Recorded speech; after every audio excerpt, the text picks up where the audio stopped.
Let me make sure this actually goes live this time. Okay. All right, we're live. And I'm recording. From the industrial wastelands of Michigan to the fruited plains of Iowa, this is the American Why Reef. relate to its sheer perversity?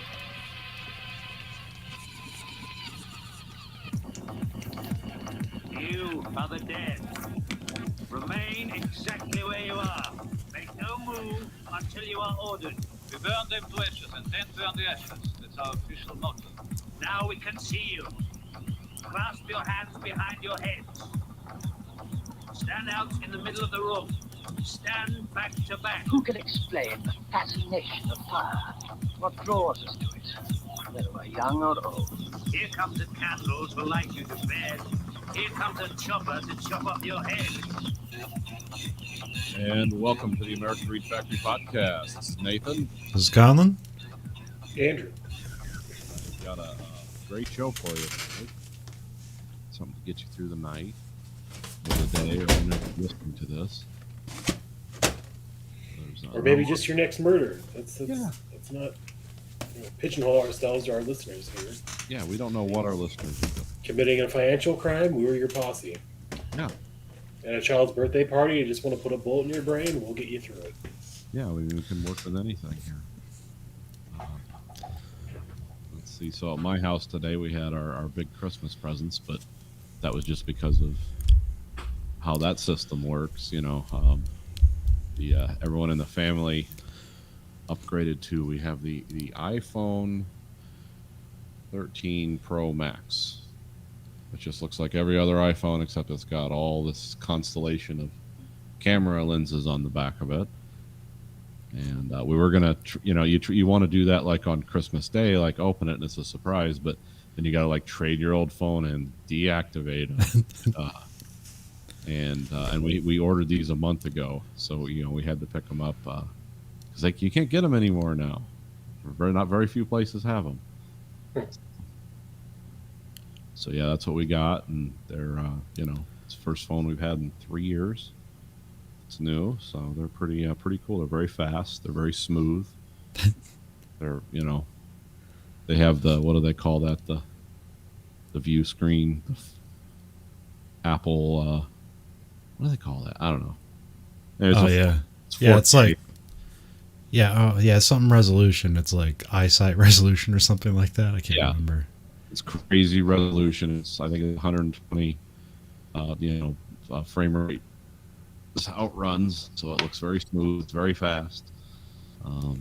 It was actually easy to switch the old phones over to the new ones, and all your stuff's in there. You don't even have to change passwords or anything. So it was the smoothest iPhone transition I've ever had.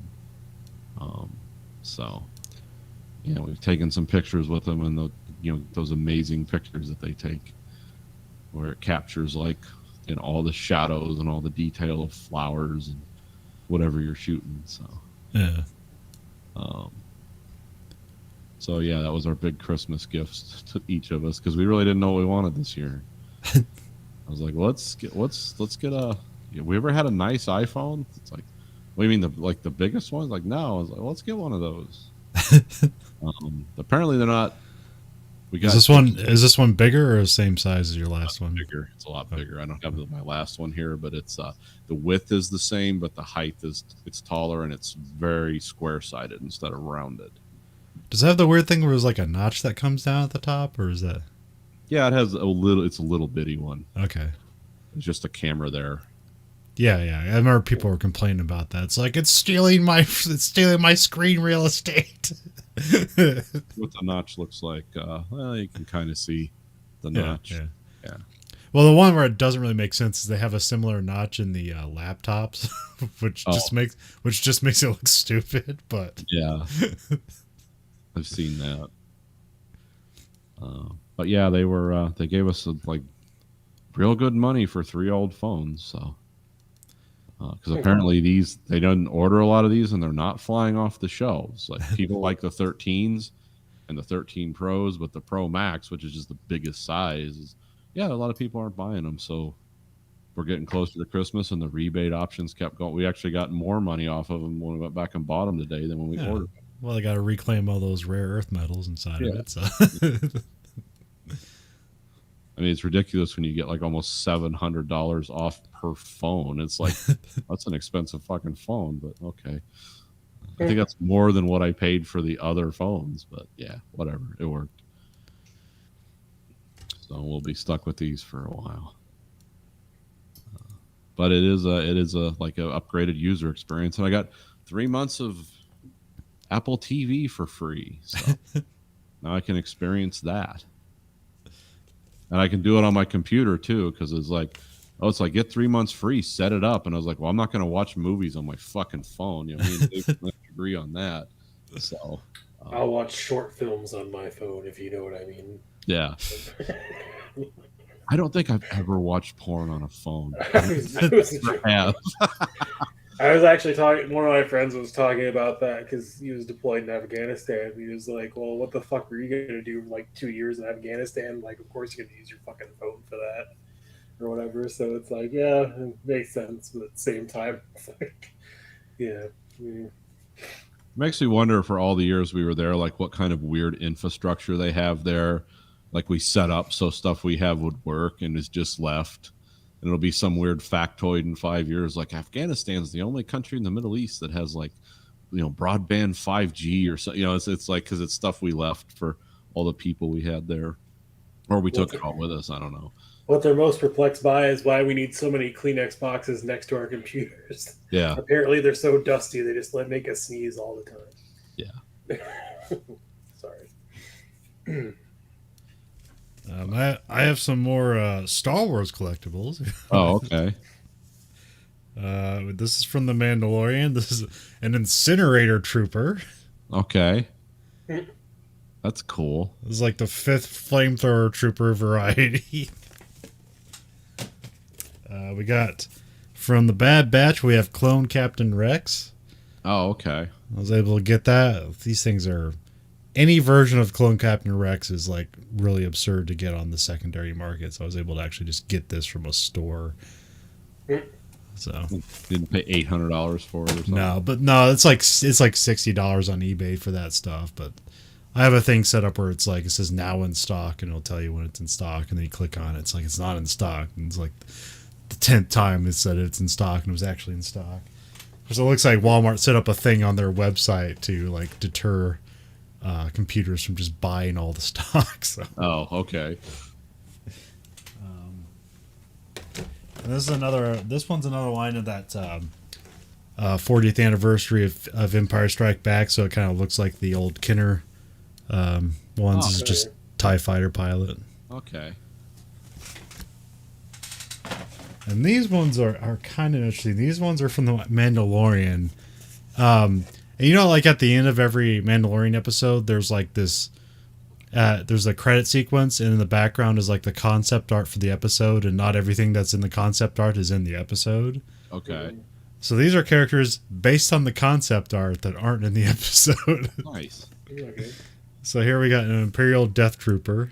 All right. And then that's the concept art on the back on the card there. Oh, okay. And also this is like a part of a system where they have like the credits, like money in the Star Wars universe comes with these sets, or it was like the credit series. And this is sort of like an alternate version of the Mandalorian. Oh. It was kind of like bright blue stuff and different kind of scorch marks. Highlights. Okay. Yeah. So that's different from all the other ones. That's cool. That's it.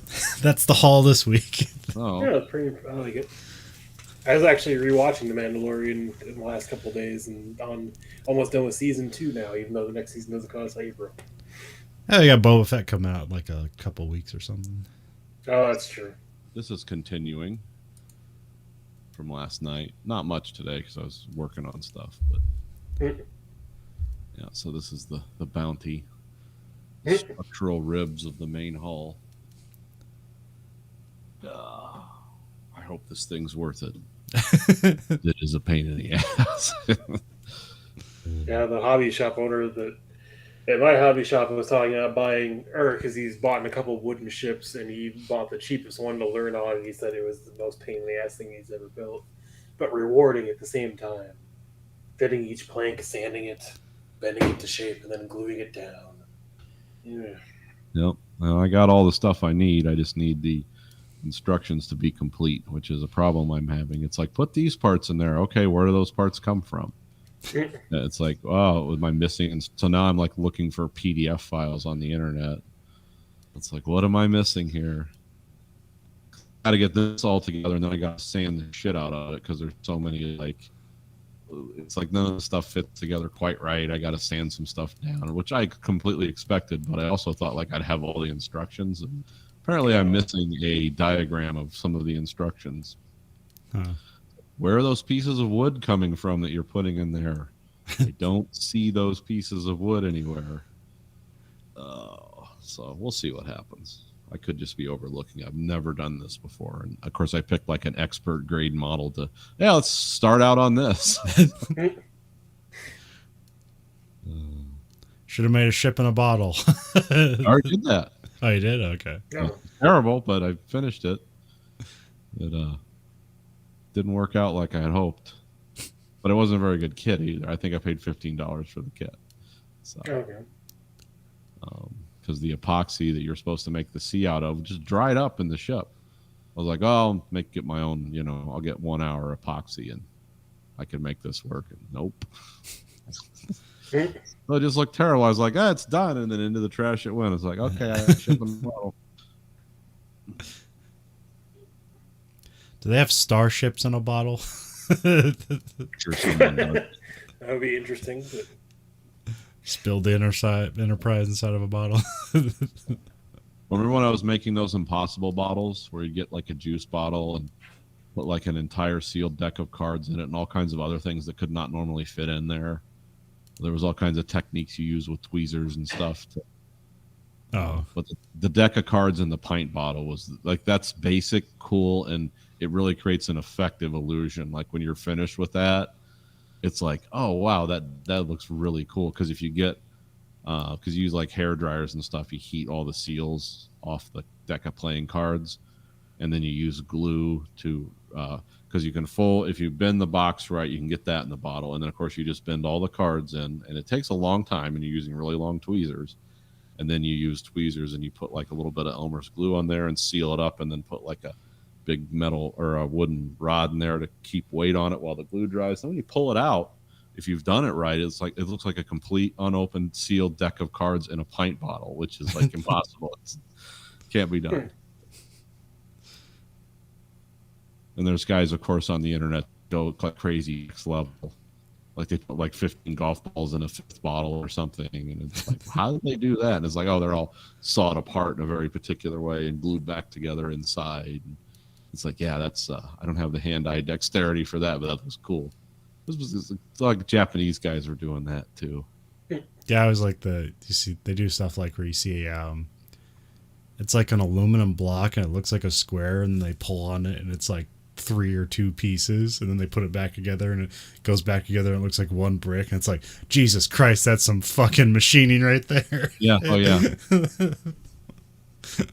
I can't remember there was a competition I saw. It was like on TLC or something. It was about a spinning top and who could make the best spinning top, and it was like a team of like what do you call them, like not aeronautical engineers, but for space. What do you call those guys? I don't know. I know. Yeah, sure. They're rocket scientists. I was like, are they astronautical engineers? But I was like, I can't remember. Anyways, and the other guys were just like 60-year-old machinists. Yeah. And the machinists end up winning. Oh, okay. Because they're just used to working with materials and making really, really precision engineered stuff. So like their I forget how it was like crazy. Like the top like kept spinning for like 25 minutes or something. Yeah, just one throw. How long can this thing spin? And yeah, it's some insane. I like the guys that took those fidget spinners and put them in jigs and just hit compressed air on them, and they get them spinning to the point like the bearings started to get red because they were spinning at like, I don't know what the one guy got it up to, 14,000 RPMs or something. It's like it starts to lose cohesion at some point.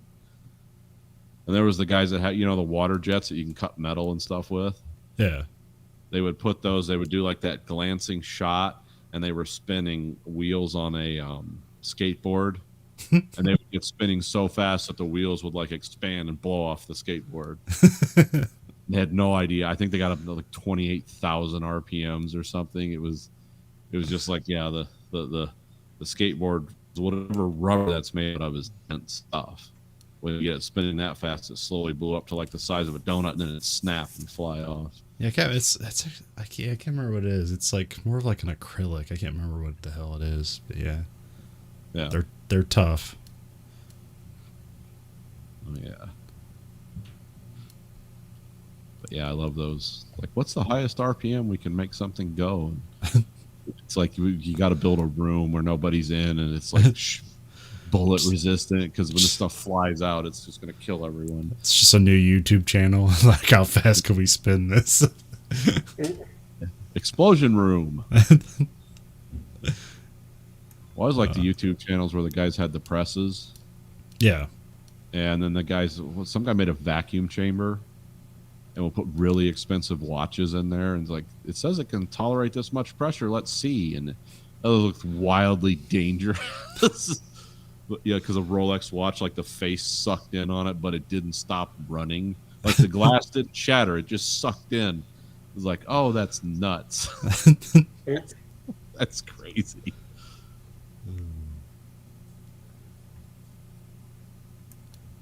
And then we have an F1 update this week.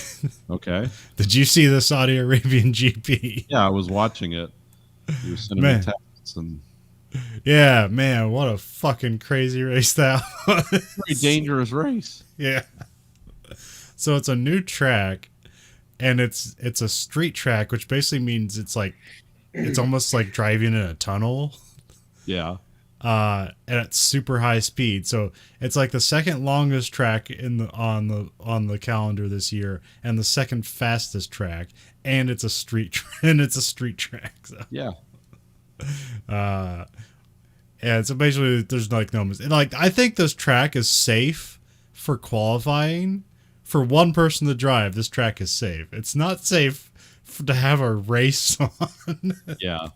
Because if one person goes off and then another person goes off, you're just asking for a problem. It's just exploding cars at that point. Yeah. Did you see like the Mazepan in-car cam? And the guy wrecked in front of him, and he just boom, his rear end. Like, it's like, oh yeah, that guy's so lucky he didn't get killed.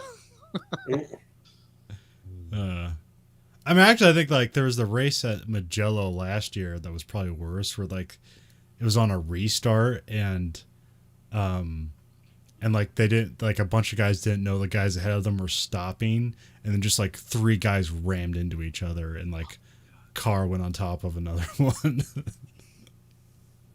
Because actually what was crazy is like on the actual start of the race, everything went fine. Nobody wrecked. Yeah. And then like I think around lap 12 or something, Schumacher like kind of takes a corner a bit too fast, and just the rear end just goes out on him, and he goes into the wall.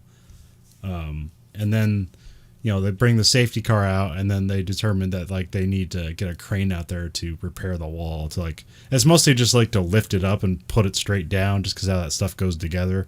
I don't know how heavy those barriers are. I mean, it looked to me like you could just like push it back in, but I think those things probably weigh hundreds of pounds or whatever. Yeah, it's like a foam, but it's like a heavy foam or something. Those are the Tesco barriers.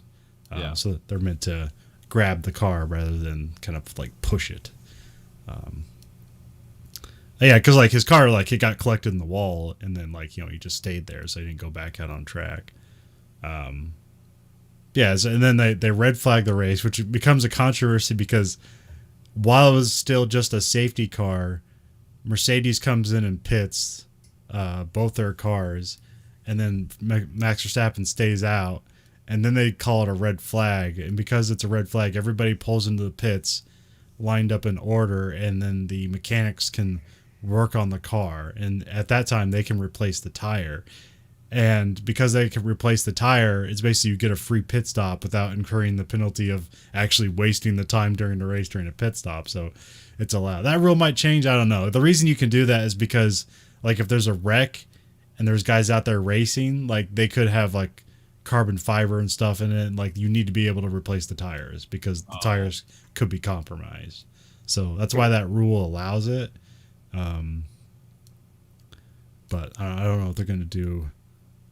Because, like, you're supposed to, during a race, unless it's a wet race, you're supposed to at least pit once and use 2 different compounds of tires. Like, that's how it's supposed to work. Yeah. Unless it's a wet race. And then if you want to, you can go the whole race on one set of tires. Which Ocon did this year, and it was, like, about to fall apart when he did that.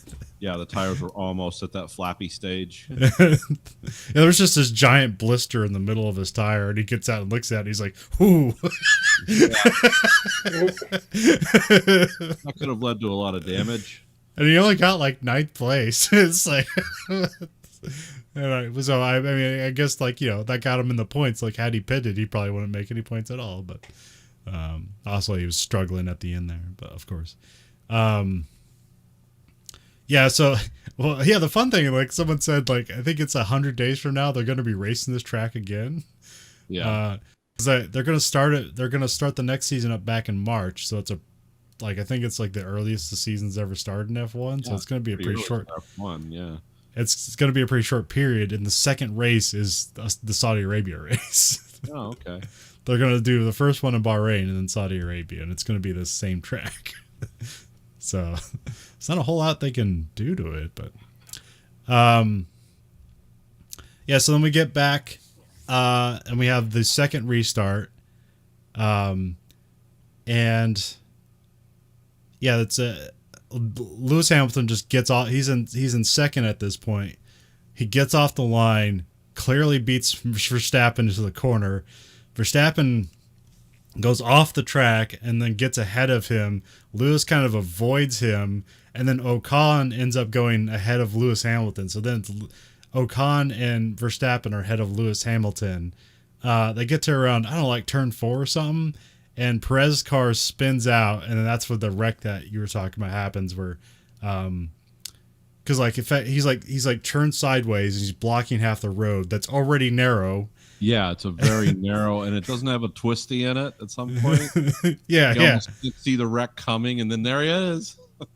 And so I think like Norris got like completely fucked there because he slammed on the brakes and stopped behind Perez, and everybody on the right was going through, but then people started slowing down, and then Russell slows down, and then Mazepin, he comes around the corner and just like hits him. There's like basically nothing he could do because those cars don't have brake lights because you can't react fast enough to brake lights anyways, so it doesn't matter 200 miles an hour.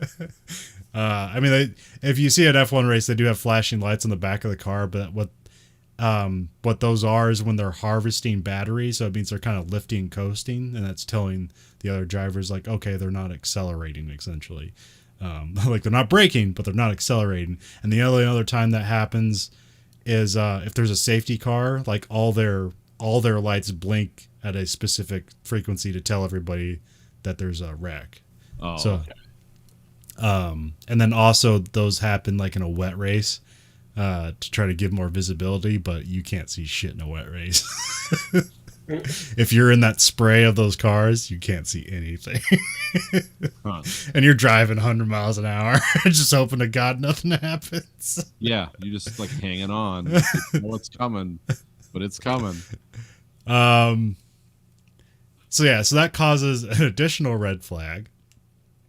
So everybody pulls in the pits again, and then we get some weird stuff with like the like wheeling and dealing between the FIA director and Red Bull because Max Verstappen went off the track and rejoined, and like so he gained an advantage by going off the track, so he's supposed to give the place back. And then like they kind of Michael Massey kind of screws up like, we're gonna put you in position 2, and then Red Bull's like, cool, that means Ocon's first, right? And then we're second. And they're like, no, you're behind Lewis Hamilton. He's like, just everybody forgot about Ocon.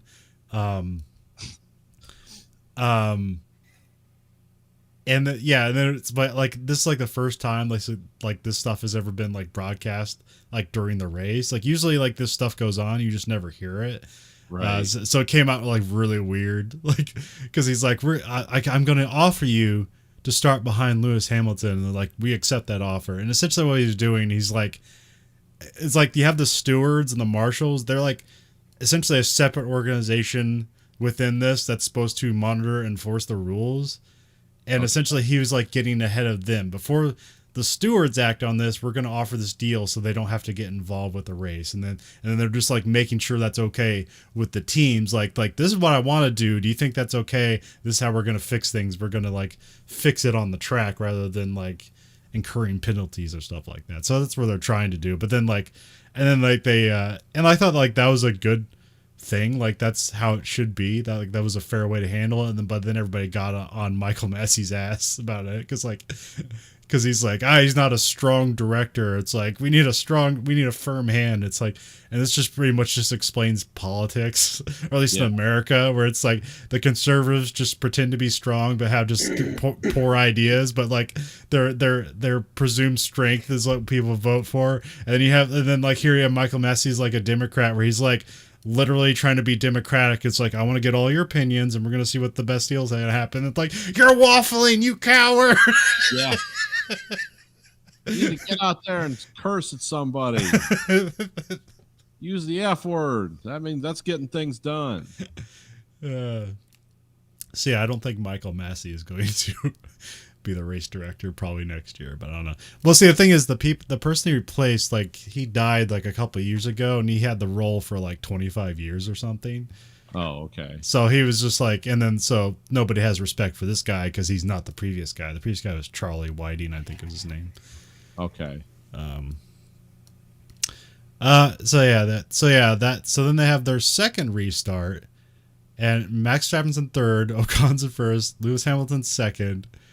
They get off the line, and Lewis gets a good start, and then he's like kind of fighting with Ocon like on the right, and then just Max Verstappen makes this awesome move where he just sneaks on the inside of both of them. Like that was a pretty good move, dude. Yeah, and he just skates by both of them. And also like Ocon basically lets them both pass like almost immediately. It's like, well, that's not my race. Yeah. No sense going in the wall for that. Yeah, so it's pretty tame for a while. You just have at this point Hamilton trying to catch up to Max Verstappen. And then he makes a move on him. And then Verstappen pushes him wide. Verstappen goes off the track, and then like so does Hamilton, but like Verstappen just like makes the cut, and Hamilton actually like makes the effort to like go back on the racing line, and Max Verstappen just like straight cuts it.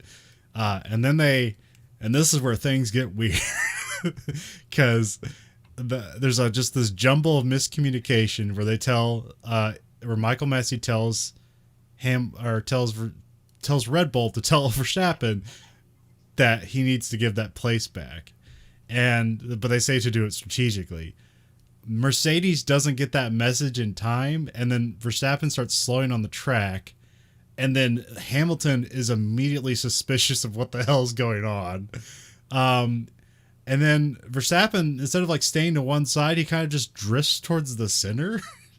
Okay. And then all of a sudden Hamilton just runs in the back of Verstappen and like breaks off the right end plate of his front wing. Huh. And then Verstappen just runs away. And then, that was like, what? And everybody's like, what the fuck is going on? Yeah. And then like miraculously, like Hamilton catches up to him again. This time Verstappen gives the place back, but this is where he fucks up. Because he completely shows his hand here, because what he does, and this is like why they crashed in the first place, is they're playing like chicken with the DRS line. Because what he does is he lets Hamilton pass, and then that gives him DRS. He turns on his DRS, and he immediately passes Hamilton back. And that's what he wanted to do in the first time. And it's not really the spirit of the rule of giving the place back just to take it back from him. Like, you kind of have to do it. And so, like, that's really where he fucks himself. He's like, oh, yeah, you're just being a douchebag. I mean, it's not like Hamilton's, like, outside of doing this, too. He actually, like, talked about when he did it, like, in 2008. So, Yeah. And then, yeah, and then at some point, like, he's basically told, Verstappen is told to give the place back to him again because he know he did, like, or Verstappen just gives it back to him, and the engineers told him, like, oh, you didn't need to do that, but he's like, never mind, because that also he gets hit with a 5-second time penalty, for one of these instances. That's what they because it was for when he pushed him off the track. Yeah. The first time. That's what he got the penalty for. And basically they're arguing like, well, this wasn't a penalty in Brazil. Why is it a penalty now? And there's a lot of things going on where it's like a lot of rules this is like playoff basketball where or even football where just refs are swallowing the whistle and just like letting it play out. Like we want the game to be determined on the field. We don't want to have to like make a ruling that determines the winner. So they're just kind of as much as they can. Like they're trying to stay out of it. Yeah. But then like all this stuff is so egregious that they're like, all right, we got to give him a time penalty. And so it was a 5-second there. And then so Hamilton gets away. And then because Hamilton is on the hard tires and Verstappen's on the medium tires, the tires just go away for Verstappen and Hamilton just kind of runs away with it. He even gets the fastest lap with a broken front wing, which is amazing. Oh, okay.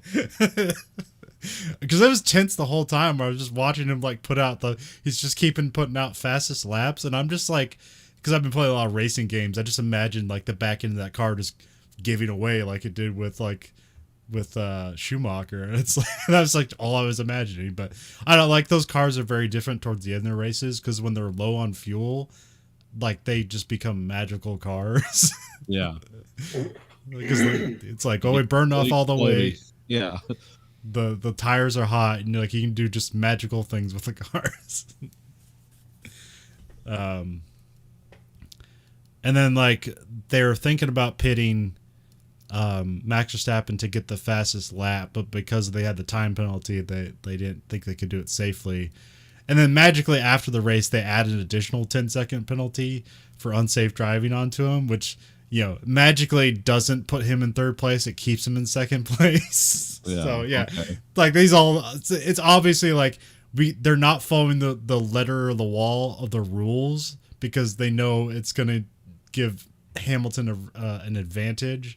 So they're just kind of like making up the rules right now to make it seem more fair than it actually is. Yeah, this sounds like this is that kind of weird stuff that goes on, but usually behind closed doors. Because what's the amazing thing is like after this race, so Hamilton and Verstappen are even on points. They have the exact same points, and there's one more race to go. Whoever finishes in front of the other person in the next race wins the championship, which hasn't happened since like 71 or something like that.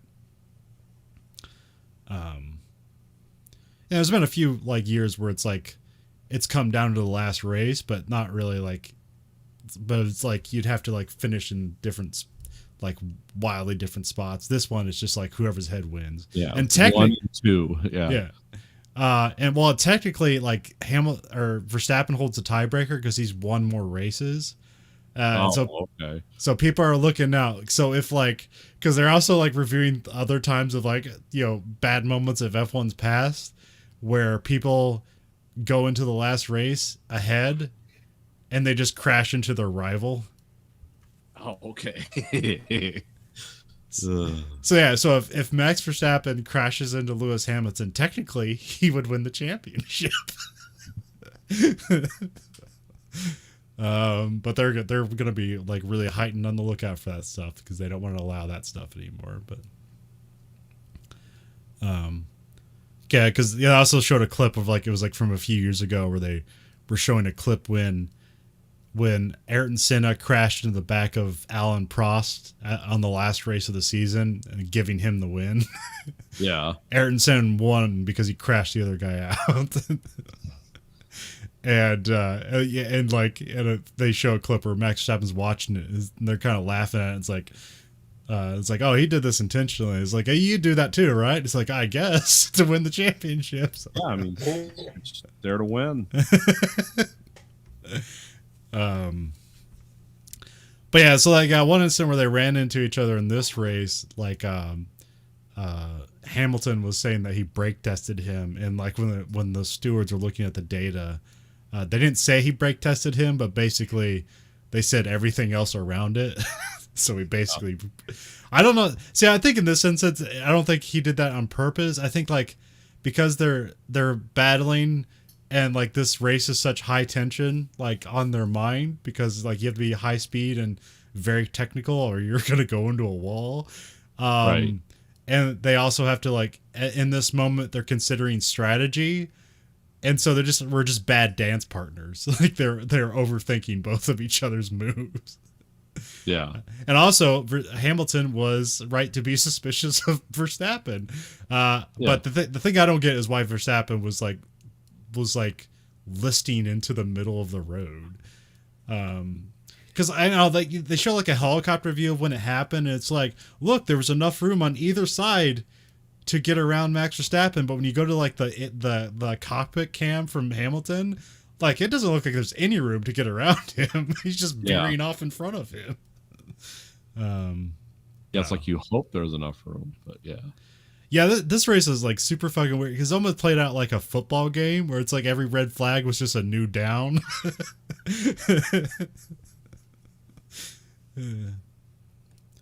Yeah, it was interesting to watch. It was like, it's like, oh, everything, yeah, all this stuff's going on again.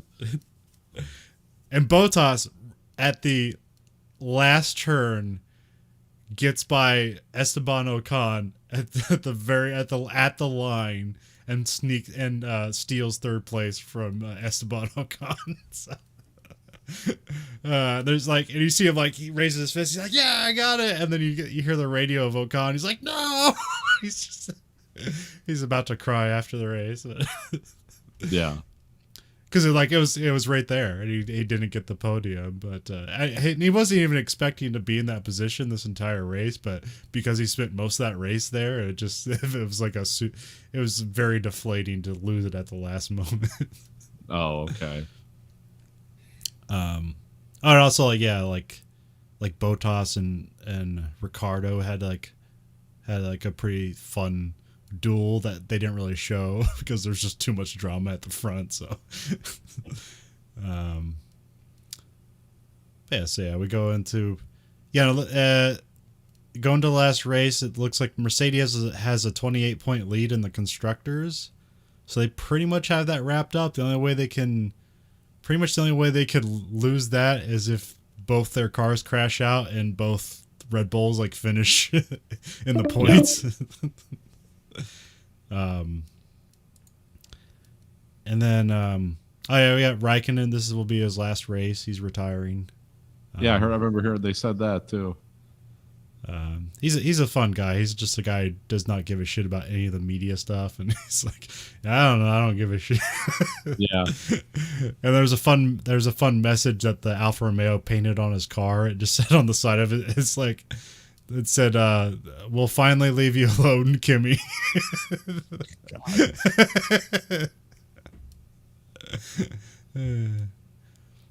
Kimi Räikkönen's he's a fun, reclusive guy. So yeah, he's one of the people they like cite because like it seems to be like the F1 racers are usually just rich kids, and like he's one of the few ones where it's like oh no, he got there pretty much purely on sponsors and his talent. He didn't go there with any money, really.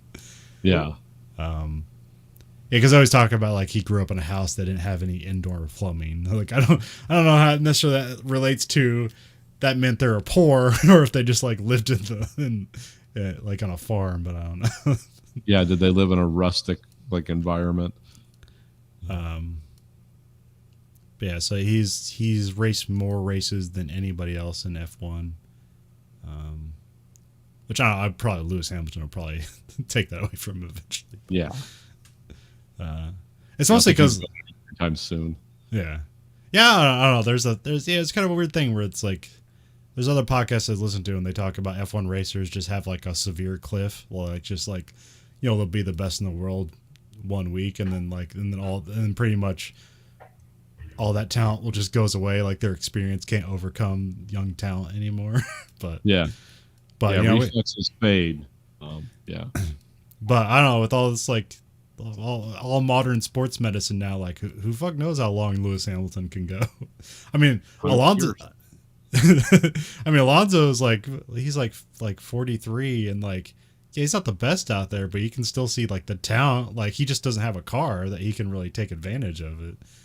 Right. But yeah, Verstappen's really lucky he didn't get disqualified from that race. Yeah, it seemed I was noticing, and again, I'm not an expert on F1. Yeah, just watch it with you, but it seems like this seemed like one of the hinkiest races. It's like, what are they doing? What kind of chicanery is this? Is this even legal? Like, yes. Also, like it's just massive drama, and also because like Christian Horner's like the best heel in F1. Yeah. Where he's just like he has like this great sense of humor. He seems like a pleasant British man, but everything he says is just lathered in vitriol and misery. He just weaves insults into every comment. No matter how banal it seems, it's like, oh no, this is. And because it's kind of funnier, like it seems like F1's Arnold Schwarzenegger is just overreacting to everything he says. He's just falling into his trap. Yeah. Yeah, he's just tweaking you, but he's never figured that out. I mean, really, I don't think Total Wolf really like falls for the trap. Sometimes he just says things and people take it out of context, but that's everything with F1. So yeah, it's just everyone looks deep into the gazing stone to try to understand what's going on. So yeah, we had I went to bed at like 3 a.m., but I happened to wake up for qualifying this morning. Okay. So yeah, I saw the end of qualifying, and Max Verstappen's on pole, and Lewis Hamilton second. Lando Norris is in third. Perez is in fourth. Bottas is in fifth. Sonoda's in sixth. Good for him. He's like fucked up most of this year. That's a good way to end the season, at least. Until like he takes somebody out in the first turn, but we'll see what happens. It's like good for him. Like, okay, never mind. So this track is kind of heavily favored for Mercedes because they switched it around to make it faster, so that ends up being in Mercedes' favor. But Verstappen won this track last year, and they have the pole, so that obviously helps. Just getting out front is a big help. But the big thing is like Verstappen has to start the race on soft tires, and Hamilton will be on the medium tires. Oh, okay. So like the strategies are going to change up. Strategies are going to be interesting because they'll be completely different. So you expect that Verstappen will have to pit first, and then Hamilton will stay out longer, and then maybe he can pull a gap where he can come in and pit and put on soft tires, and like he'll either come out ahead of Verstappen or come out behind him and have to chase him down the rest of the race, which will be really exciting if that happens. So. Yeah, it's anyone's game at that point. Yeah. So yeah, that's the F1 update. So it's one of the most exciting season in years. So yeah, I enjoyed this one a lot more than I did last year. Yeah. Week, just like the Lewis Hamilton victory lap. Oh yeah, I think like his margin of victory over the rest of the field was absurd. I think he was like 100 points away from Max Verstappen. Yeah. Like who's gonna win? And Max Verstappen has done really good this year because he has problem with wrecking out of races, and he has wrecked out of a few this year. One where Hamilton accidentally put him in the wall, but and then when they wrecked out each other on that one race. Yeah. But yeah, it's like, but Those he's are on top of each other. yeah. Yeah. Okay. And he had that one where his tire just blew out in Baku, where he's about to win the race. And so yeah, it's only been three races he has to retire from, which is really, really good for him. That means he's like consistent, because that's what Lewis Hamilton's best at. Like, he just doesn't, he never DNFs a race. Like for 3 years up until this season, he never had a DNF, which is absurd. Yeah, for a guy who's out front. Yeah. Yeah. It means like you're always scoring points. So like, Verstappen's kind of pulled that around, and this will be exciting. And next year's probably going to be even more crazy because they have the new car regulations. Yeah. So they're going to be basically completely different cars. They'll have the same engine, but they're going to be completely different cars. Yeah. And it's pretty much anybody's game. Like whoever has the most innovative thing, like they're probably going to, and it's probably going to switch around. Like it'll probably be something like Austin Martin like suddenly has a good car that's better than everybody, and maybe they get a race win or something.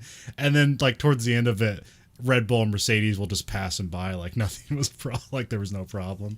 Because that's kind of what's happening. I'm watching the 2009 season where the Braun GP team like wins the first 6 out of 7 races, and then like the back half they're kind of like finishing towards like 7 through 10 because like the rest of the field just like advances past them. Oh, okay. Also, yeah, I saw like they had I saw one the last night when I saw it, it was called the European Grand Prix, and they did it in Valencia, Spain, like on a dock somewhere. It was pretty cool. Oh, okay. Yeah, part of the track was a bridge that they had there. It was like really cool, but I'd never seen that before. And it doesn't seem like it's ever going to happen again because I've never heard anybody talk about this track, but it looked cool. I don't know if it was worth driving, but it looked cool. Yeah, it was a cool idea to have a big bridge there. And then it was and there's just other shenanigans. Oh yeah, like the announcers. They have it's Martin. They have him there. He's doing, but the guy with him, he's just kind of like, he's a good announcer, but he's just kind of passionless. Oh, okay.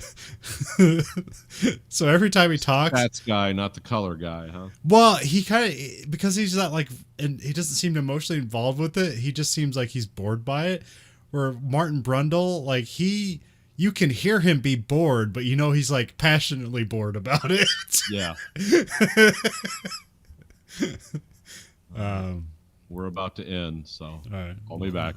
I'll call back.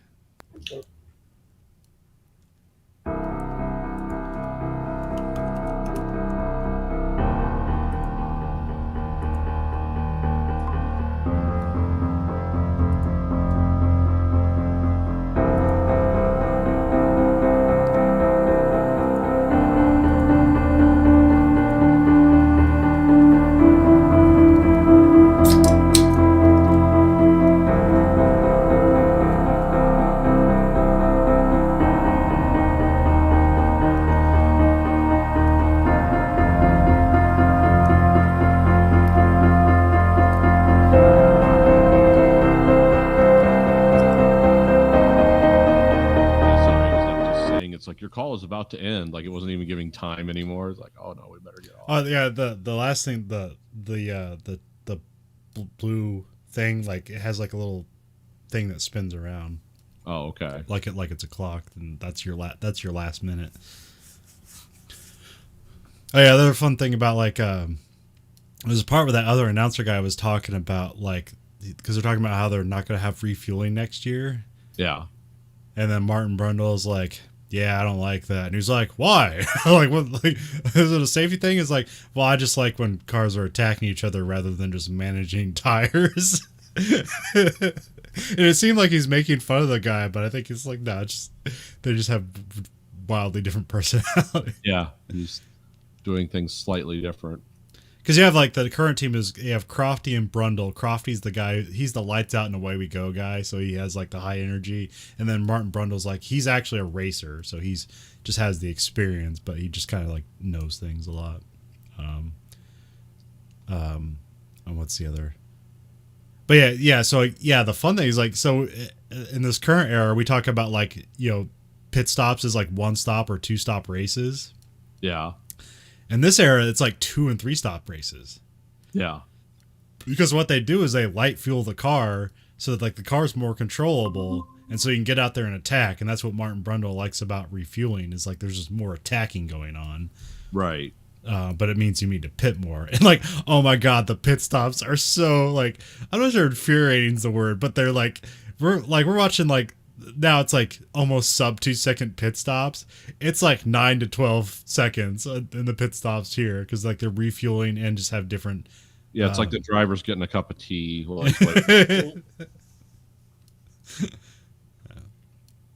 right. Well, I am recording again. All right.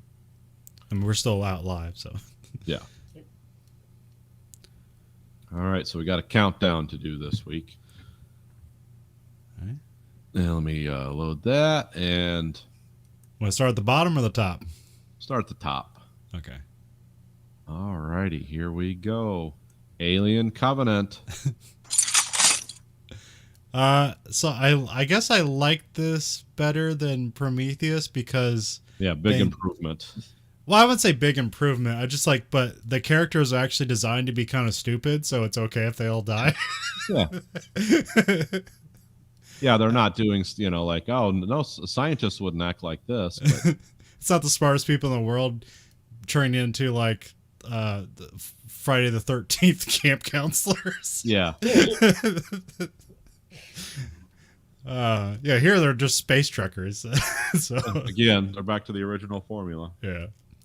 I mean, I like the crew. They seem to have like kind of rational reactions to this weird scenario. Yeah. You know, I like the guy. Fassbender. Yeah, Fassbender's always good, but the guy from Eastbound and Down. Oh yeah. Yeah, he was good as a serious character.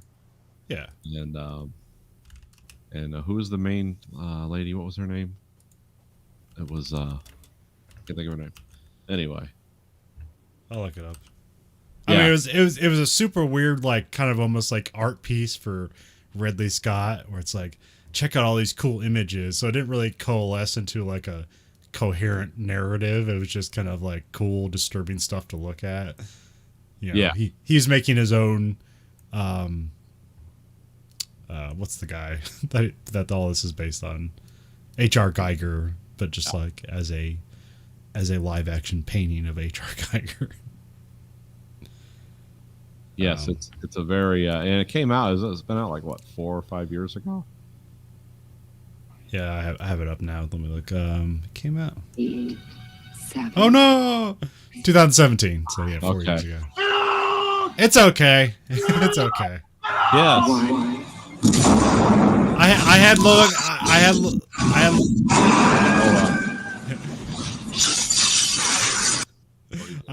I had low expectations, so it exceeded those, and it's also it's a Ridley Scott, so it's A+ production, but still didn't necessarily like it.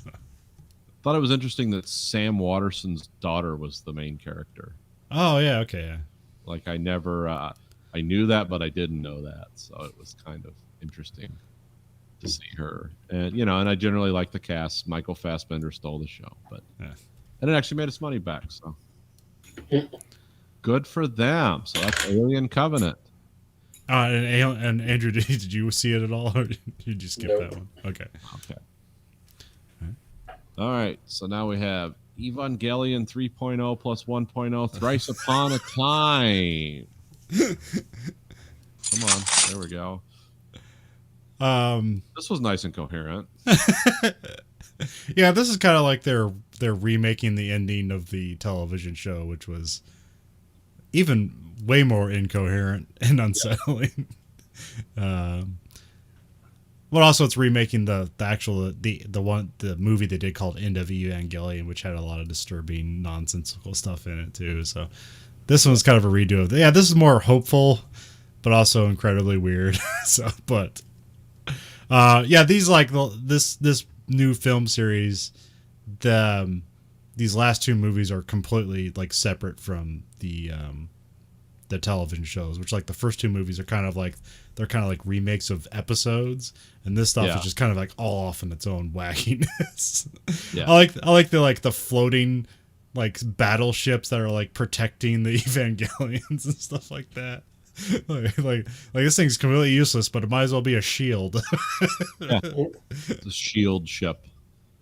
Yeah, a lot of great visual stuff. Very Ender's Game-ish. It's like, yeah, these ships just fly around and take shots. You know, that's they fly them in a pattern, and they didn't exactly come out and say that, but I was thinking, oh, these people liked Ender's Game, the book. I don't know about the movie. Yeah. And it was like sort of a happy ending, but it's also like it can be interpreted as a unhappy ending if you want, because it's not clear. It's whatever you want to take from it. It's up to you. Did happiness prevail? All this happens before, and all of it happens again. Well, yeah, even the stuff here, it's like there's the whole thing with the Red Sea where it's like, because like the Red Sea happens at the end of the original television series, and this series starts with the Red Sea. Yeah. So it's like an alternate universe where but same things happen and stuff. So that's why it's different but the same. Well, so that's Evangelion 3.0. Watch it and interpret the shit out of it. Yeah, so we should say this is the fourth movie. I know it says 3, but it's +1. Yeah. And they're all on Amazon, so you can go watch them. So yeah, and it's a good way to kill a Sunday. It's like, yeah, if you're doing stuff, you won't regret it. Okay, so next we've got Nobody, which, you know, I watched it because Bob Odenkirk's in it, and I like him, and it was actually kind of a cool movie. Yeah, it was a good action movie, and it's funny. So yeah, it almost moves into John Wick territory a little bit, like, oh, there's this weird, mysterious world of killers, and but then it kind of comes back to it seems a little more practical than you know, a lot less. You have Russia standing in for Middle America. Yeah. Because it's like there's like 2 American actors and everybody else is clearly just a Russian stunt guy. Mm-hmm. Even the wife. Christopher Lloyd makes an appearance, which is cool to see. Haven't seen him in a while. Michael Ironside makes an appearance. Oh yeah. There was a lot, but really Bob Odenkirk carried the film. Yeah, and his relationship with his wife and kids became interesting.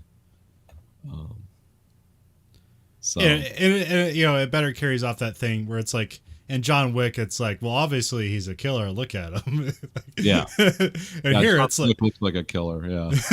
But here it's like, oh, like no, Bob Odenkirk doesn't look like some secret assassin.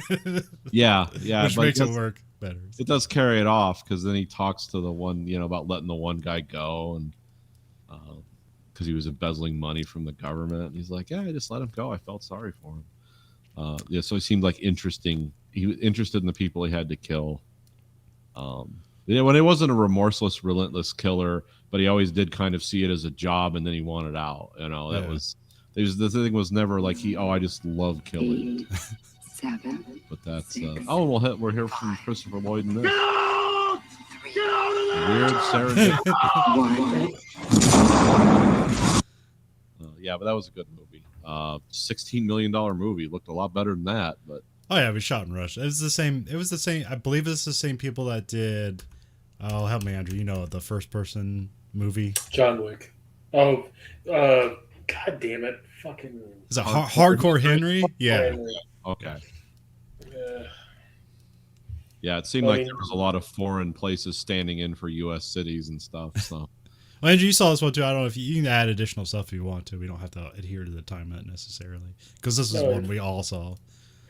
No, I know. I actually saw this one in the theaters, which was a rarity considering the pandemic and all. But considering it was Bob Odenkirk and seemed like it was a well-made production as far as like authenticity and like love put into it.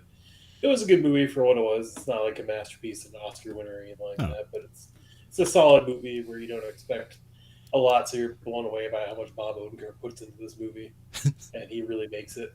So I'm glad he's okay now, and I mean, it doesn't look like we're probably ever getting a sequel, just with what it made money and everything else. But it's good for what it is. Yep. So sometimes nowadays, like if you create a universe, you don't need to make money on the first movie. No, well, I mean, Bob Odenkirk's heart attack, which I don't know how. I mean, supposedly he's recovered from it, which is good, but at the same time, I don't know how much that speaks to him doing another movie like this in the future. Yeah, well, yeah, because he had to work his ass off to like get in shape for this movie, but so I don't know. Yeah, he learned how to punch really hard. Because there's a trick to that. Once you learn how to do it, you can really hurt people. Most people do it wrong and just break their hands. So. I have a quick sidebar. Like a bare knuckle boxing is back. Oh, is that back? Yeah. Oh, good. It's only legal in certain states, but yeah, they have a bare knuckle boxing league. Yeah, that's a what's that? A 2-year career? Well, here's the funny thing, because Dave Meltzer was talking about this, and there's like scientific studies that were done by like academic researches about this stuff. So the thing about boxing, the gloves protect your hands. Oh. So you get more fucked up in a normal boxing thing than you do in bare knuckle boxing. Because in bare knuckle boxing, yeah, it looks more violent because you're going to cause more bleeding, but people don't punch as hard because you're hurting your hands every time you punch somebody. Okay, I never thought of it that way. That makes sense. I just always thought of bare knuckle boxing as punching a rock. What your skull is a rock. It's just like, we're gonna pound on this thing until something gives. But yeah, it's kind of those counterintuitive things where you think of like, oh, a boxing glove, that's soft. Like, how hard can you hurt somebody with that? So like we're like, so you imagine like a fist can do way more damage, like a bare fist can, and like it can cosmetically, but over the course of a boxing match, you do way more damage than you do in a bare knuckle boxing match. Oh, okay. And I don't know what kind of rules they instill. Like, I don't know. I don't know, but I just know that's back. But I thought it was one of those counterintuitive things where it's like bare knuckle. The thing you think would be safer is not. Well, maybe I should get into that. Maybe it's time. All right, we have Redline. Redline. Maybe you've probably seen YouTube clips. It's a crazy anime about like racing on other planets. Okay. It's on Amazon Prime. It is like supremely cool. A lot of problematic things, but yeah, whatever. It's anime. Yeah. Is what it is. I mean, it's just about like the crazy cool racing, so there's not really much room to be problematic. It's just but just a lot of like boob shots and stuff like that. But okay, that stuff, yeah. Just it's like, let's have this one lady. She has a personality? No. Does she have big cans? Yes. Yep, that's her personality. Some people aren't afraid of it. And there's like a final race where it's basically like I don't know, like a whole planet that is road warrior. So like there's people literally trying to kill the people racing the race on a planet they're not supposed to be on. Oh, okay. And then just lots of crazy alien stuff and vehicles, and it's basically pod racing at some points, but very cool style, very cool animation. It's like you don't really see it like that. It's kind of that stuff where it's like half of the shots are like, it's almost like they're filmed in a fisheye lens, like they just have this wide distortion when like things like pick up speed and just like everything elongates like it's going at light speed or some shit. Okay. Yeah. Where can you watch this at? It's on Amazon Prime. Oh, is it? Okay. Yeah. At least it was last when I saw it, but that was a while ago. Yeah, it looks like it is. Okay. 8, All 7. right. We have Love and Monsters. I don't know anything about this. Yeah, we got a bunch of Andrew movies coming up here. Oh, sorry, Love Monsters. I wasn't paying attention because I didn't see Redline. Anyway, Love Monsters is like a weird fucking like rom-com apocalypse movie where basically like these two teenagers that were in love with each other when a bunch of monsters pop up from the fucking ground and shit and fucking start killing everybody. And so they're just separated on these bases or whatever, and he's kind of like a fuck up that can't seem to do anything right, and he's always, getting himself into trouble and shit, but he crosses the wilds of America with all these monsters and shit to see her again after he loses contact with her through a radio and then fights off more monsters. Then they find out they're not compatible with each other anymore, and then he goes back to his base. It's a great fucking story of what the fuck ever. I rented it one night because my wife's mom was over and she only watches like romantic comedies or comedies, and that's pretty much all she watches. So that's the only reason I watched this movie. It looked interesting, kind of, in the trailer, just special effects wise, but it was a lot of CGI and it was a very filler movie. Okay, so you didn't like it then? It's okay. It's not bad. It's not good. All right. Yeah. I hear I hear a lot of mixed things about it, where it's like some ideas they like just doesn't feel like the execution was done to people's likings. No, it's very. It tries to be too family friendly and also too adult. It doesn't pick lanes. Huh. It's like you think if everybody dies in the apocalypse and you're the only survivors, and it's life or death. Like literally, like people get killed very easily in this universe by just the littlest things. But then also it's just trivial at the same time. It's fucking weird. Get out! Get out of there! Get out! I finished with a 2-minute warning. Next we have Freaky, which is on HBO Max. Okay. Yes, very good. This is the opposite of the other one. This is a very good movie. Fucking goddamn, what's his name? I'm gonna Wedding Crashers and fucking Homicide or True Detective season 2. Vince Vaughn. Yeah, he fucking makes this movie. Like he doesn't really have any dialogue. Is the fucking serial killer before the body swap, but as a teenage girl, like he is fucking hilarious. Like there's an awkward makeout scene with him and the fucking guy she's interested in or whatever, where it's just kind of like they're like in the back of a fucking car and they're waiting for somebody to go to the cop station and get their friend and shit. It's like they're holding hands and stuff, and it's like, well, I don't know, should we? It's just like all this weird shit you don't see in the fucking movie. It's just fucking funny. Like Vince Vaughn does a fucking great job carrying this movie. Otherwise, there wouldn't be anything special here to watch. It's just Freaky Friday with a serial killer in the body shop. But yeah, these are the same people that did Happy Death Day, which is also a really fun horror movie. Yeah. And same thing there. Like one person carries the show, and otherwise it wouldn't be a memorable movie. Done. Next one. All right. Sorry, nobody else has seen these, so it's like hard. It's in my watch list, but like it's like I have so many things in my watch list, and then I just end up watching stupid things instead. It's like sometimes we're like, I really want to watch that, and it becomes too important, and I never watch it. Just how it happens sometimes. Whatever. It's like that's not disposable. I have to save time for that. What's that? I'll watch it while I'm playing a video game. Who gives a shit? All right, so next we have Richard Jewell. Richard Jewell, which is one I wanted to watch, but I'm still surprised no one here has seen this besides me now. Because I went on my way to rent this because I couldn't find it anywhere else. I can't remember the lead actor's name. I know he hasn't really been a lead actor in a lot of things. He's been in a few movies, and he seems to always be a good actor. Did anybody watch the Tanya Harding movie? Yeah, he was really good in that. Yeah. Something Tanya. Tanya, is that? Yeah, that's it. Okay. Okay. Yeah, he's in that. He's also in some comedies as some shitty parts. It's kind of like a retard con man. I think I stayed away from this because I knew it seemed like it's a Clint Eastwood movie that seemed like it was like too much of a political message, even though it's about the press lying to people. I mean, yes, and I mean, I wouldn't say I got the impression from watching it that it was a political message necessarily.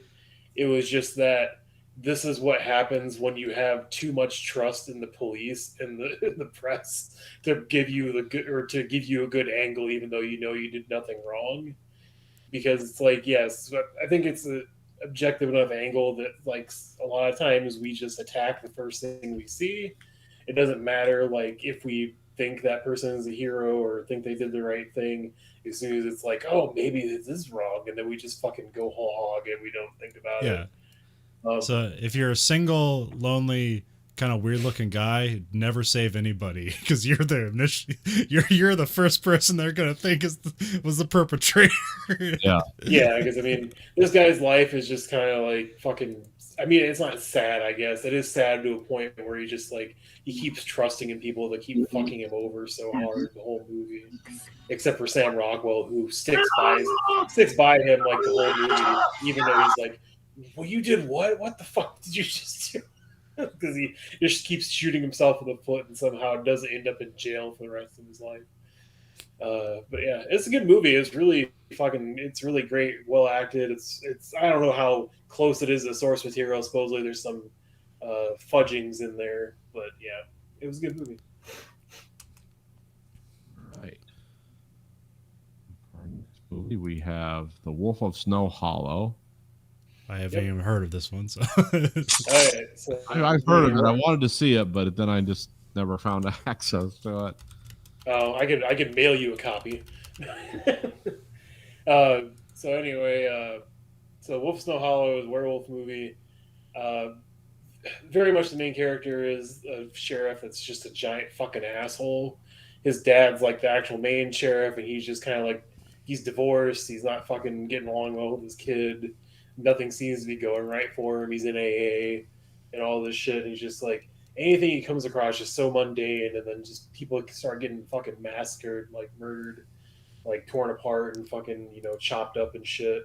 And it's like, oh, they find wolf tracks, they find all this stuff, and everybody just kind of like, it's a werewolf. And he's like, no, it's fucking man. It's just a guy with a fucking taxidermy kit, and he's just fucking doing that. That's all he's doing. And like he, eventually gets to the point where his daughter's out with the guy, and then gets attacked, and a cop gets killed. And they go through this chase throughout town and shit. They don't catch it. And then just like the special effects are well done and hide things very well throughout the movie. I thought it was an actual werewolf during the movie, but spoilers, no, anybody care? No, let's go ahead. Okay.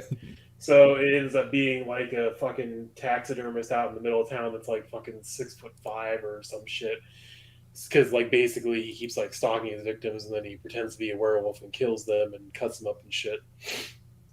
But it's really well hidden, the whole fucking movie. The only thing I didn't fucking believe is the point where, because he gets stabbed in the fucking gut and chases this guy down and beats him to death with a fucking wooden club at the end of the movie, and then he's now the hero and the sheriff of the town and all this other stuff. And it's an okay movie. I didn't really care for the ending because I didn't think it.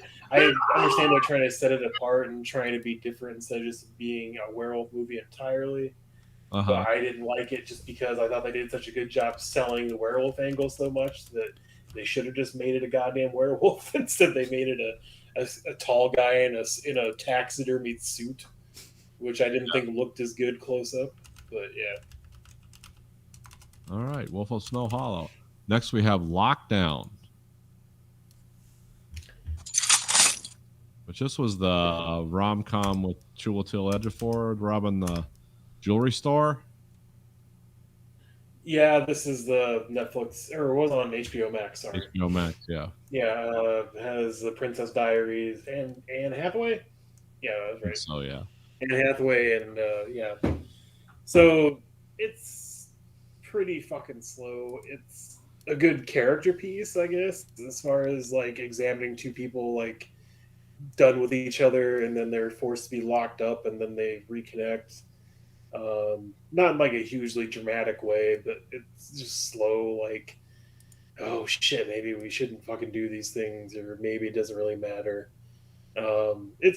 It's nothing special at the end of the day. Is it something you're going to watch multiple times? No. I mean, it was okay for what it was. Like, it's not badly acted. I just think there could have been something more there. Like, even the jewelry heist part, like, isn't that... It's not great, but at the same time, it's like, it's just two normal people doing a jewelry heist. It's not supposed to be Ocean's 11 or anything. Yeah, they're not rappelling from down. Yeah. So, I mean...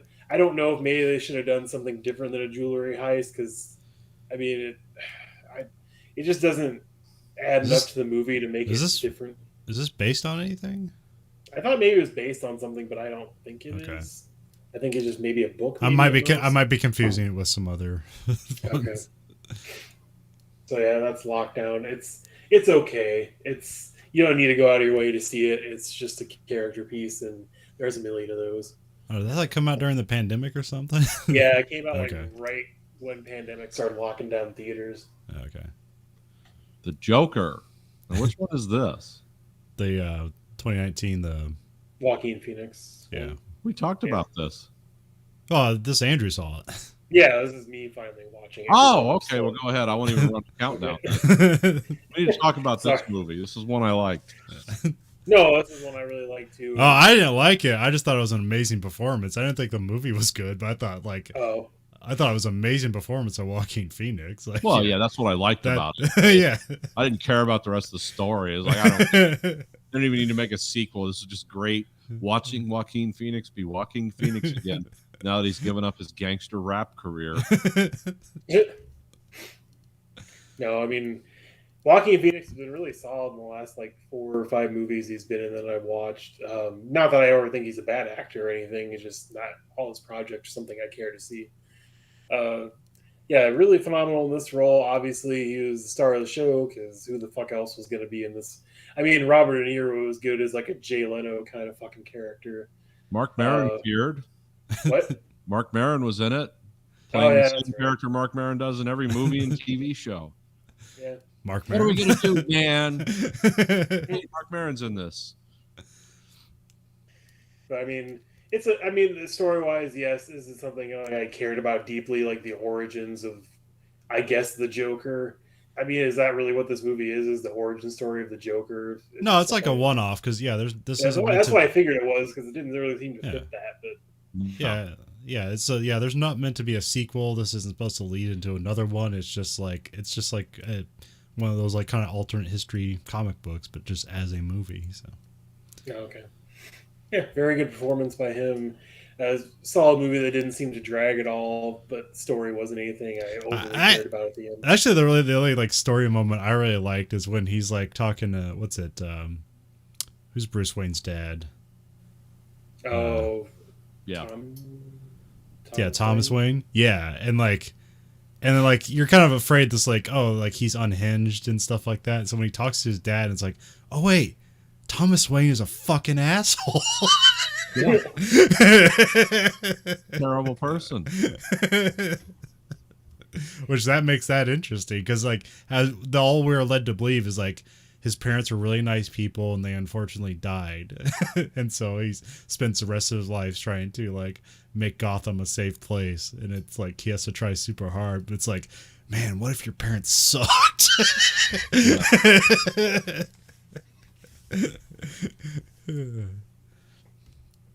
So that seemed interesting.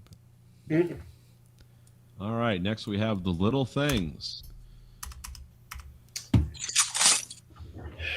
Shit, I'm gonna have to fucking Google this because I'm trying over the damn movie now. No, because I put so many on here and then speaks well of it. We can't even remember what it is. Yeah. Looks like we got. It's the Denzel Washington, Rami Malek movie. Yeah, it speaks well of it because I hated this fucking movie. Okay. The ending's fucking Detroit or whatever. No, not Detroit. I believe it was. Was it LA? Yeah, maybe. It was the western part of the United States.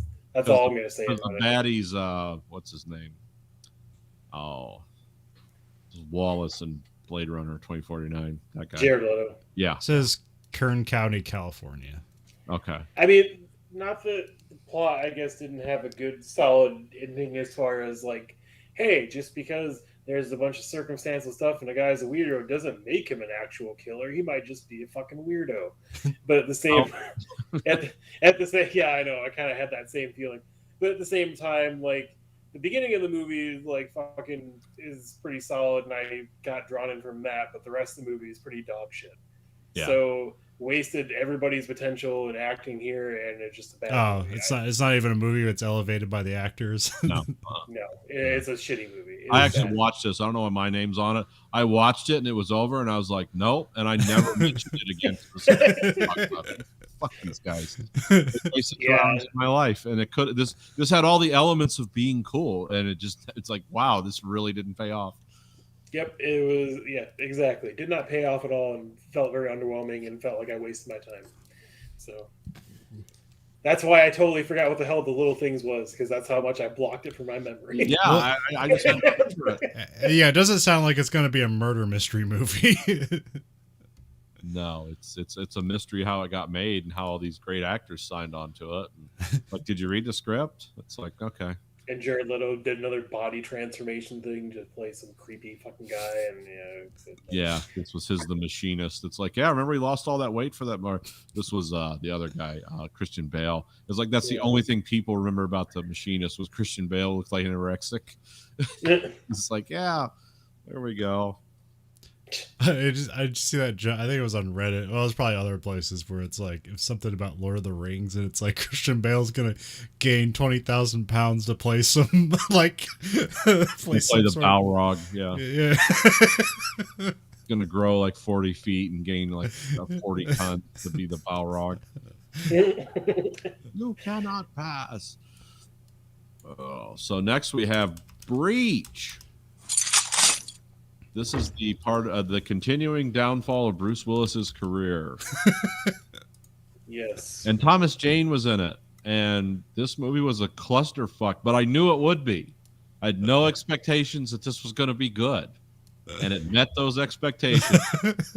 Holy Space shit. Moonshine Janitor. Yeah, Space Janitor, Moonshine. Like, oh, is this going to be like The Thing, like the gross aliens? It's like, well, sort of, but really it's just going to be people shooting the hell out of things in a corridor with, humans infected by parasites that don't necessarily die when you shoot them unless you need them to for the plot. Then they die. And it was kind of like, oh, okay. I didn't care about any of the characters. I was just watching Bruce Willis. And then when Thomas Jane came out of cryo freeze, it's like, well, here's another guy I like. Let's see what happens here. And it's shooting. We're just shooting. We're shooting everywhere. We're shooting all over inside the spaceship. Yeah, so I was generally like, oh, this is dumb, but I watched it because, Die Hard. So. Yeah, God, the fucking, like, the special effects were so fucking horrible. It's like, this is why you don't pay Bruce Willis $4 million for a B movie. You need some money left over for special effects and not make it look like dog shit. And he doesn't bring anything to the movie. It's just he's Bruce Willis. He's not like he's elevating the performance. He puts his name on the DVD, so, Yeah. He needs money. This is one of those, like, grandma Redbox rentals. Like, oh, what's this movie? and then secretly makes $12 million. Yeah, because people are dumb. This is what everyone hates about Middle America is they'll spend money on movies like this, like people putting money in a slot machine. Yeah, but I believe this is just a rich Russian guy paying Bruce Willis so he can make a movie. He made another movie about aliens that came out the exact same time called Cosmic Sin. Or it was around that time. Higher production values, still a shitty movie. But the coolest thing about it was the name of the movie, because that's the operation that humans will undertake if they meet aliens and they're hostile. They'll just annihilate them, and it's called Cosmic Sin because we're going to wipe out. If we find intelligent life and we don't like it, we're just going to wipe it out. And it's like, oh, that's cool. That's the only cool thing about that movie too. This is stuff you watch when you're doing like finishing work on a model. And you're like, I really can't engage with this, but I'm going to have it going in the background. And so, but yeah, this is like Bruce Willis's straight to DVD career. Like they're kind of a lot of them are pretty much all the same. Where it's just like he plays a cop who gets he plays a cop that gets killed in like the first like 10 minutes of the movie. The poster's all the same. It's just like Bruce Willis' face and somebody holding a gun. Like here's all the movies that he did in 2021.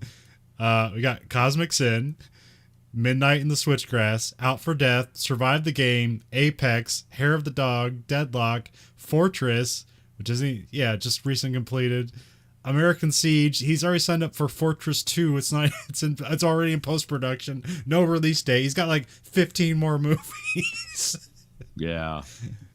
So yeah, that's his straight to DVD career. Yeah, he gets get paid. I mean, look, if someone said, "Hey, you want $3 million for 2 weeks of work?" I'd be like, "Yeah, actually, it's fun." Nobody will work with him in Hollywood again, so it's like, okay, cool. Oh, so let's see. Next we have, is this the Stubber? Yes, Stubber. All right.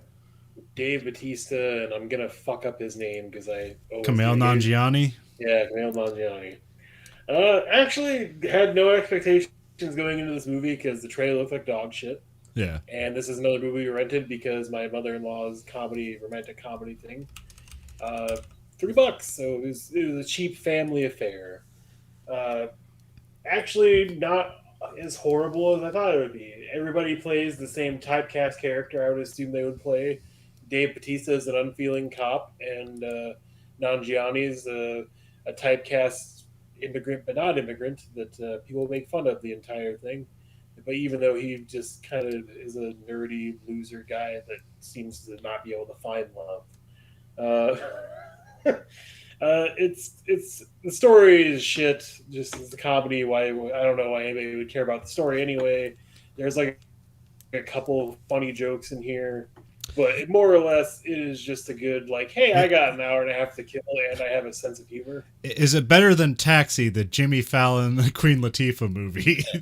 Yes, it is better than Taxi. Okay, there we go. But that's not a high bar to clear. So at least I don't think it's a high bar to clear anyway. Well, it's just a very similar movie, just Yeah. like at least in concept.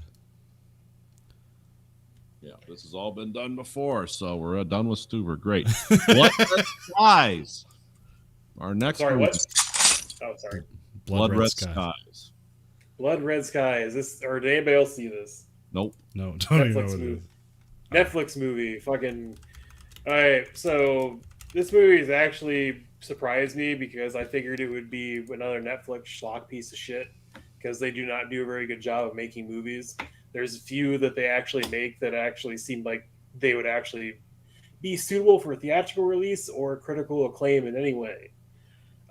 Story-wise, this is a by the book, trapped in a small area, surviving fucking horror movie. But it has a deepness to it because of the story of the woman that has cancer, and she basically gets bit by a fucking vampire and taking these supplements and shit, so she's not basically turning into a vampire all the time, I guess is the best way to put it. So she boards this flight that's being hijacked by a bunch of terrorists to prove a point. I can't even remember what the fuck the point is. It's pretty moot. But basically, so they have to fight their way through these terrorists, and one of the terrorists is fucking insane and wants to become a vampire because he's a masochist. And battle with him, and like battle with the airport security and SWAT teams when they land because there's a bunch of vampires on the plane because the whole fucking plane's infected now, and SWAT teams dying to it and shit, and kid blowing up the plane and everything else at the fucking end of it and killing everybody besides him, and just fucking like really decent, good horror movie that I didn't expect out of Netflix because I figured everything they touch pretty much turns to shit. Is this movie in English? I think it's subtitled in English. Okay, so it's like a French movie or something? French or German, I can't remember. Okay. Now I'm going to watch this.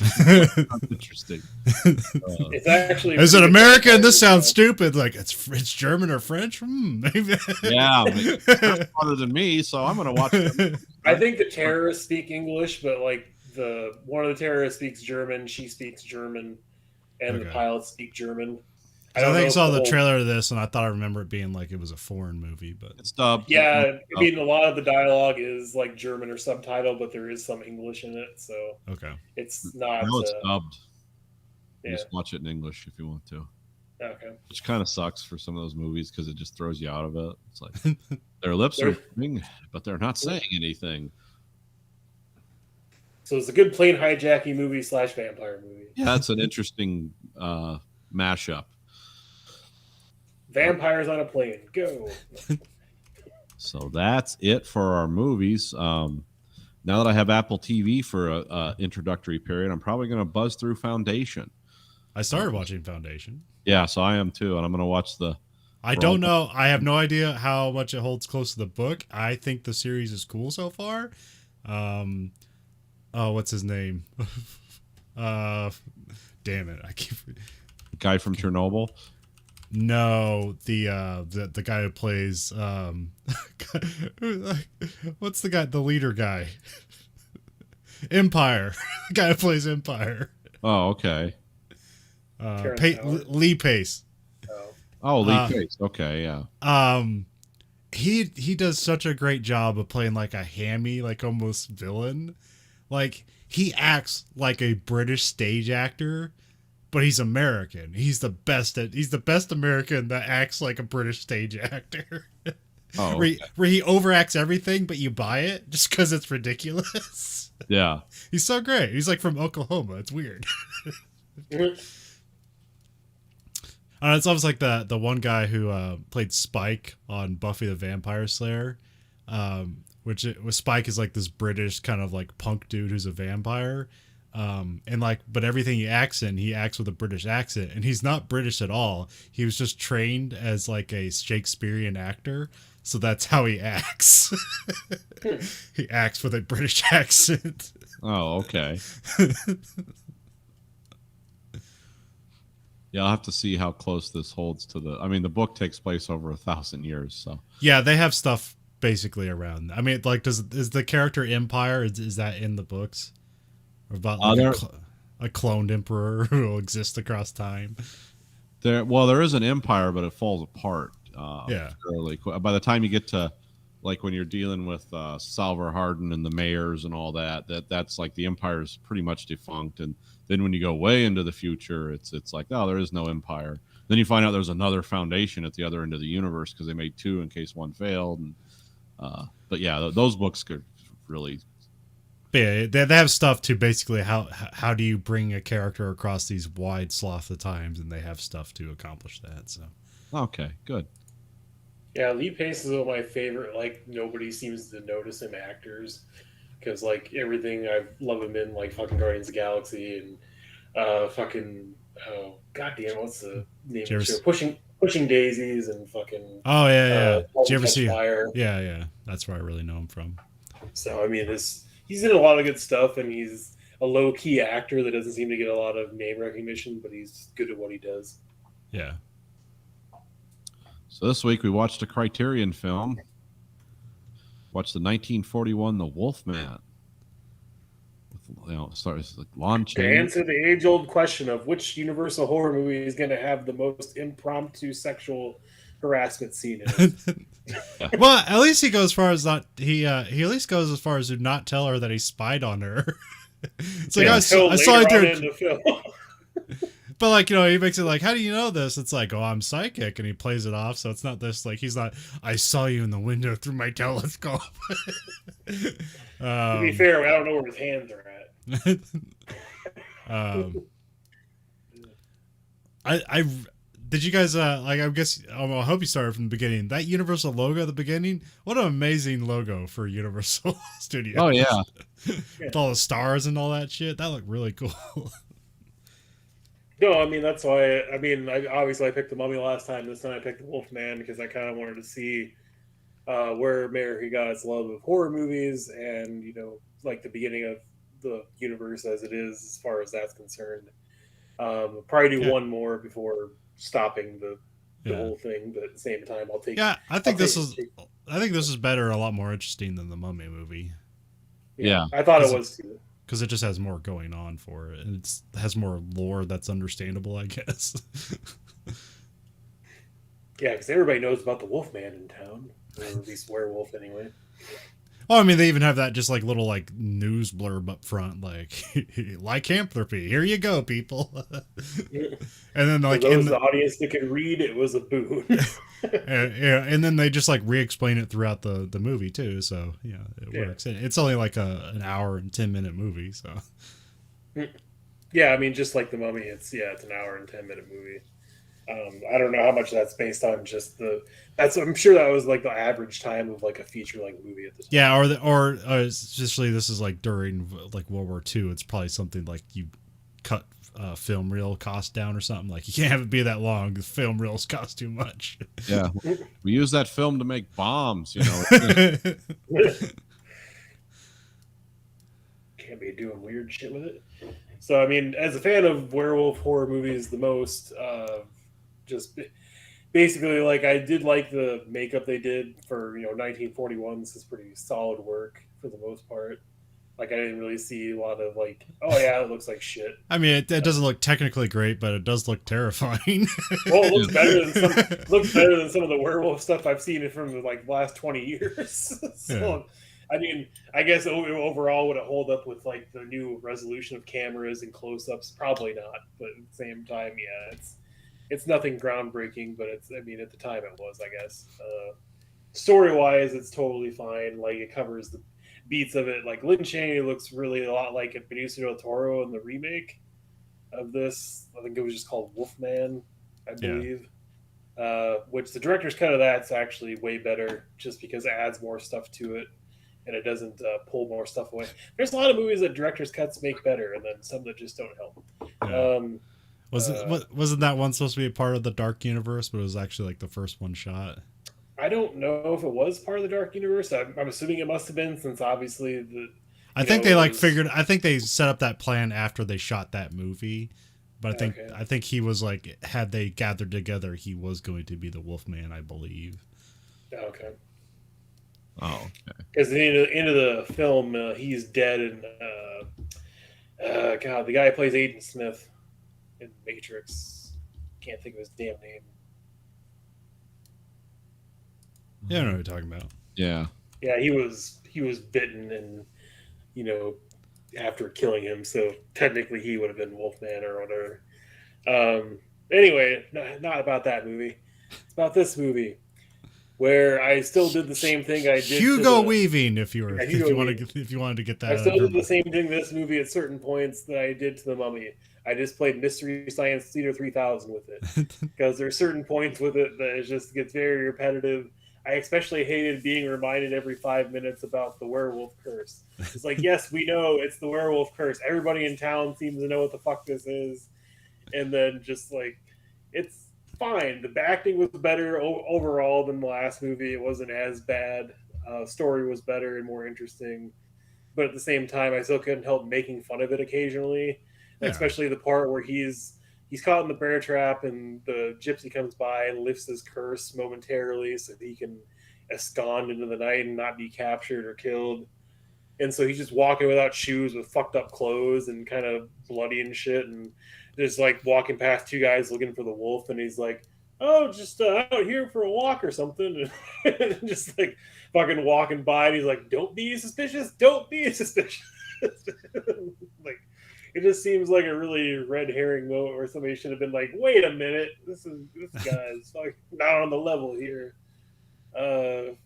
But yeah, that and him freaking the fuck out over the werewolf curse being real and the gypsy tent was a little bit much. But otherwise, like, I didn't have a problem with the movie. I wasn't like totally picking it apart like I was the Mummy when I was watching it. Oh, okay. Yeah, I just kind of went along with this. There are a few things that seem kind of weird. It's like, yeah, this is everyone else is speaking with a British accent except him, and he's supposedly from there, but he's estranged from his father, and he went abroad, and it's like, oh, okay, they were just like casting people that they had to have. But yeah, it's a lot like a movie from this time. It's like it was fun to watch. I did enjoy this more than the Mummy. Mummy was a little more engaging at some points, but also it was this was overall a smoother experience. And it was very quick too. It was like, oh, the movie's over. Wow, all right. Well, I mean, there's like stuff which they were like, they tell of the curse.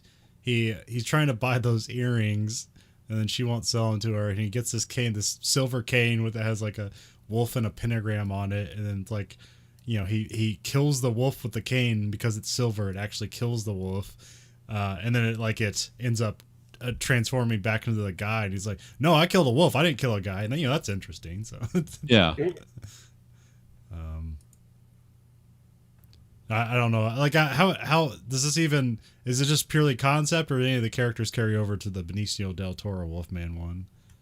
I mean, overall, like some of it carried over. Like I kind of expected his father once again to be the werewolf, but instead it was the gypsy fortune teller that was, which was a change. I mean, like I said, Benicio del Toro and the lead actor here like looked a lot alike, and I don't know if that was by choice or just by accident, just with hairstyle and like costume design. The love interest working in antique shop was the same. That wasn't the same stalkery weird vibe though. Did he fix telescopes?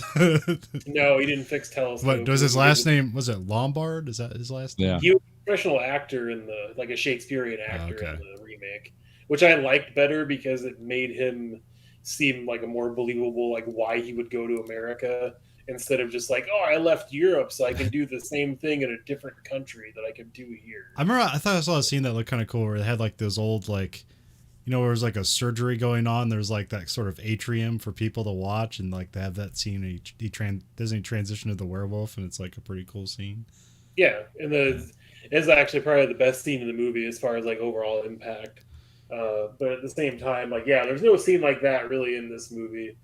And I mean, I'm so used to how Hollywood endings in movies are now. I'm not used to the Universal just ending it on, oh well, he's dead, and then the movie ends or whatever. Yeah. There's no like follow up or anything after, which it's interesting because that's just so ingrained in modern day movies where there's like a little bit extra after the fact.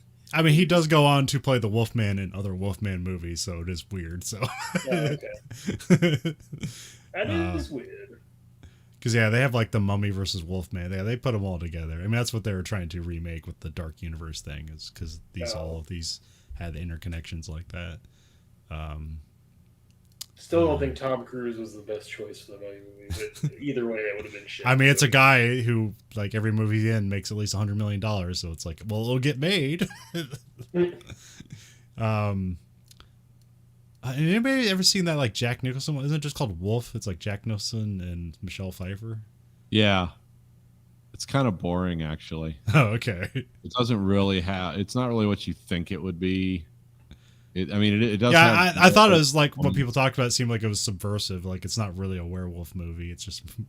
But I can't remember. I mean, it is kind of, but it's also more like, oh, I'm, just having this experience as this middle-aged guy. And so it's not like an actioner. And it's not a good psychological movie either. It just manages to be boring. I was listening to a podcast, and there's just like recently been like a bunch of things where there's movies where you think what they are, but they're actually different. And then the one that I was listening to was they'd never seen a movie. It was called Terms of Endearment. Yeah. It was actually written by the guy who did Lonesome Dove. It was a bookie. It was another one of his books. And like with the title, you assume it's just some like deep, like dramatic, like sad movie, and it's actually a comedy. It's like Mel Brooks made the movie. Or not Mel Brooks. Who's the James Brooks, the Simpsons guy. Like he made like what's the Jack Nicholson movie where he's the writer?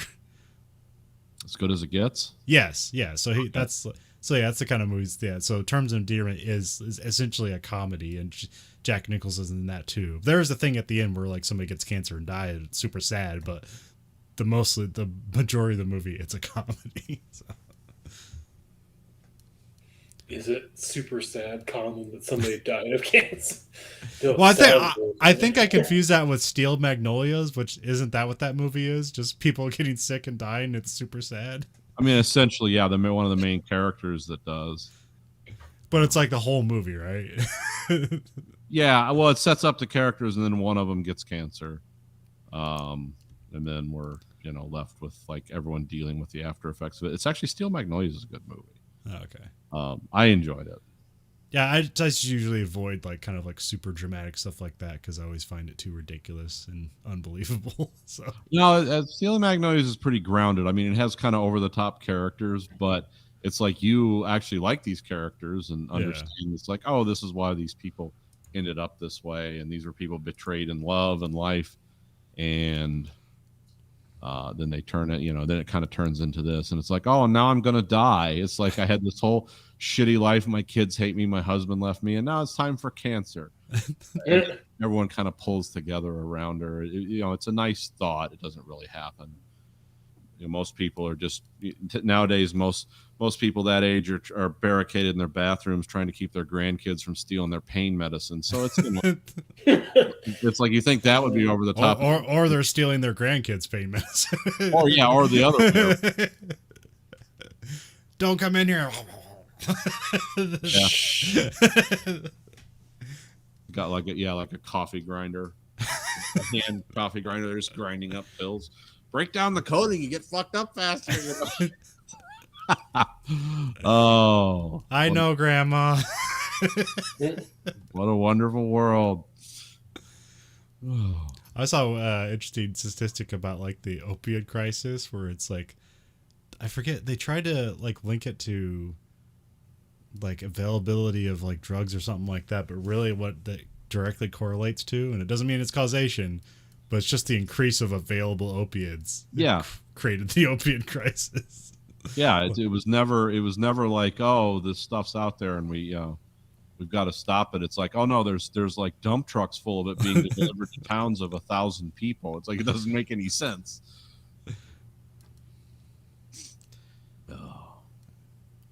Well, that's all I got for this week. All right.